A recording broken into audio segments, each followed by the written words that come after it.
A Bíblia é texto escrito no meio de tiro, porrada e bomba. Não tem um único texto que você não perceba o outro lado falando. O outro lado está sendo anulado, apagado, desconsiderado, quando não violentamente perseguido, mas a voz dele sobreviveu. Você consegue recuperar aquilo que está sendo combatido. Um exemplo para o Novo Testamento, para vocês verem que isso não é uma técnica para ler o Antigo Testamento, é para ler a Bíblia. Você vai no livro de Judas, o autor de Judas tem lá os espiões dele, como Paulo tinha, e na comunidade dele está lastrando, seja lá o que isso era na prática, à época, culto de anjos.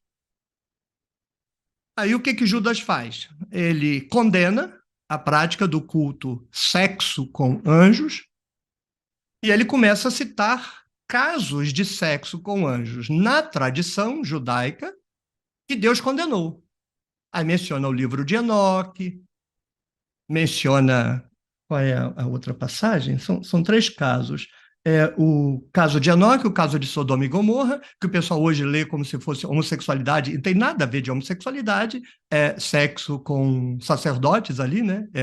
O fato dos anjos terem chegado, eles querem sexo com anjos. E também não é putaria, não, é culto de fertilidade, é mágica, mesma dimensão mágica daquela mulher que toca em Jesus, né? Oh, alguém me tocou, saiu virtude. Oh, Jesus, você está na 25 de março.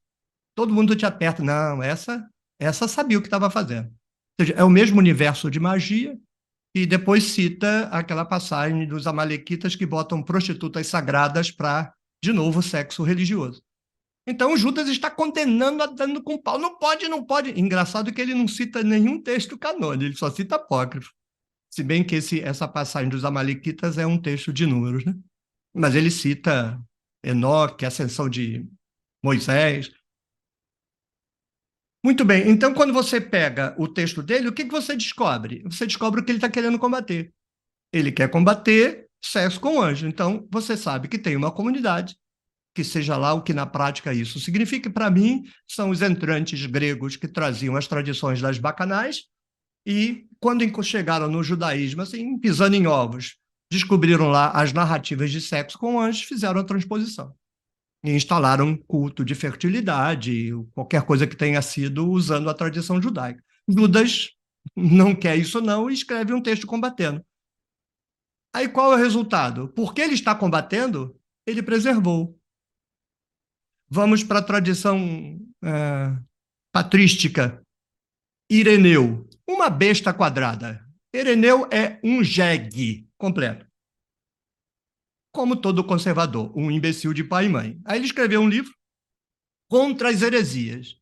Porque heresia, assim, tudo que alguém disser diferente do que você é heresia.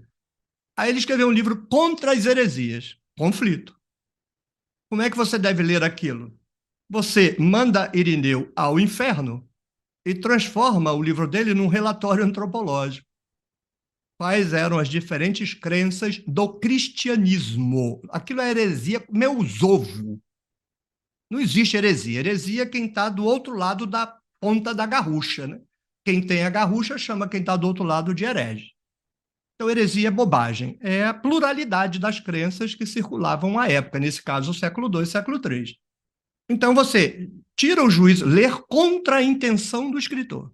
Dane-se Irineu ao inferno com Irineu, mas ele acabou promovendo um ótimo trabalho para nós, porque a gente limpa aquele monte de cocô de cachorro que ele botou lá na página do livro, mas a gente é informado sobre como pensavam outros cristãos da época.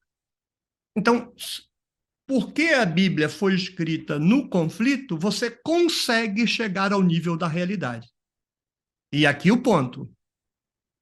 Sentem para prestar atenção e não infartar se nunca ouviu uma declaração desse tipo.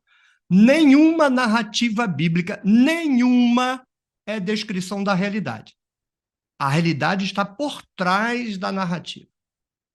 Você tem que decodificar a narrativa como função retórica do escritor em determinada circunstância, em face de determinado auditório.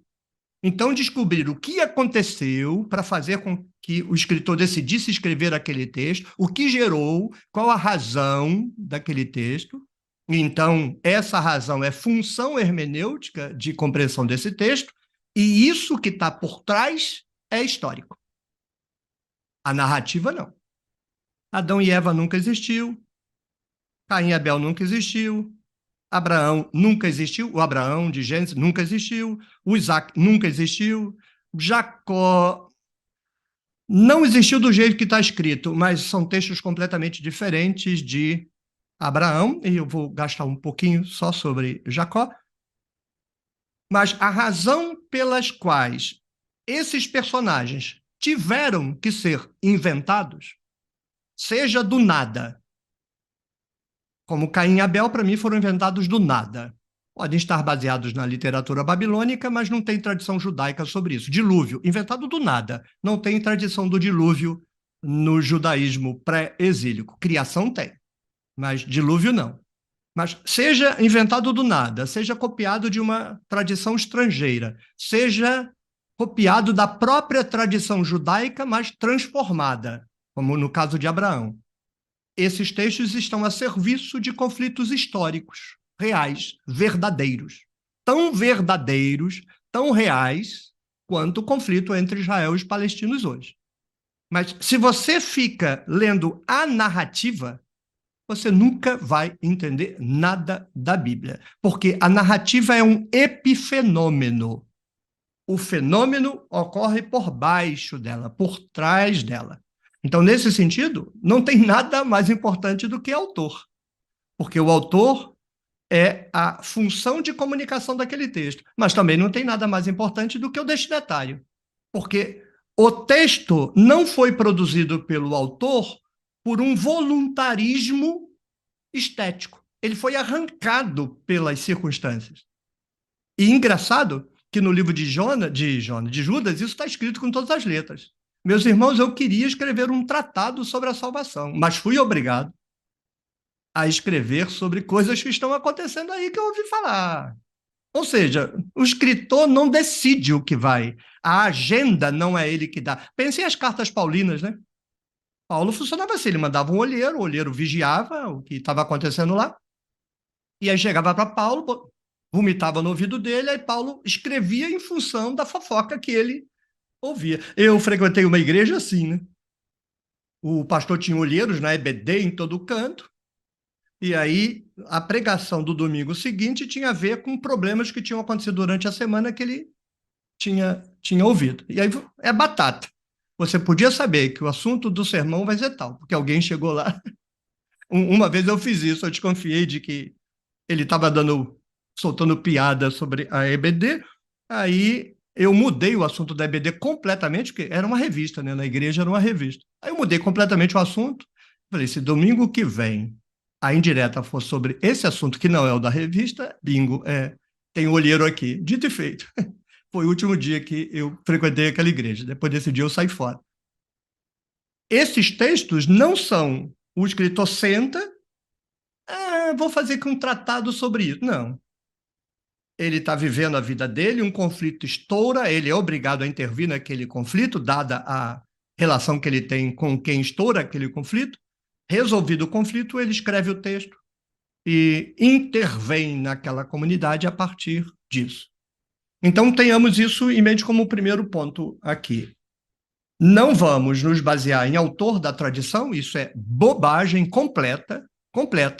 Eventualmente, vai haver coincidência entre o que a tradição diz sobre o autor de determinada carta e o autor que emerge daquela carta. Eu, por exemplo, não colocaria em xeque se o Paulo histórico, na hipótese de ter existido um Paulo histórico, tenha escrito Coríntios. Primeira carta de Coríntios, eu acho que Paulo pode ter dito. Tessalonicenses, eu duvido que o mesmo escritor escreveu. Então, não é porque a tradição disse que fulano escreveu aquela carta que eu vou dizer, não pode ter sido fulano porque a tradição... Isso é birra de criança. Isso é infantilidade. Não é isso que eu estou falando. A tradição não vale nada. Você faz a sua pesquisa histórico-exegética, crítica, indiciária, e aí você chega a uma conclusão de perfil de autoria. Num caso ou outro, você vai perceber que o que a tradição diz pode bater. Por exemplo, ainda está de pé, não sei se vai durar para sempre, a hegemonia de que Amós escreveu o livro. Ainda, mas já tem muita gente dizendo que o livro é pós-exílio. A tendência é que, com o passar do tempo, Amós também desapareça como autor do texto.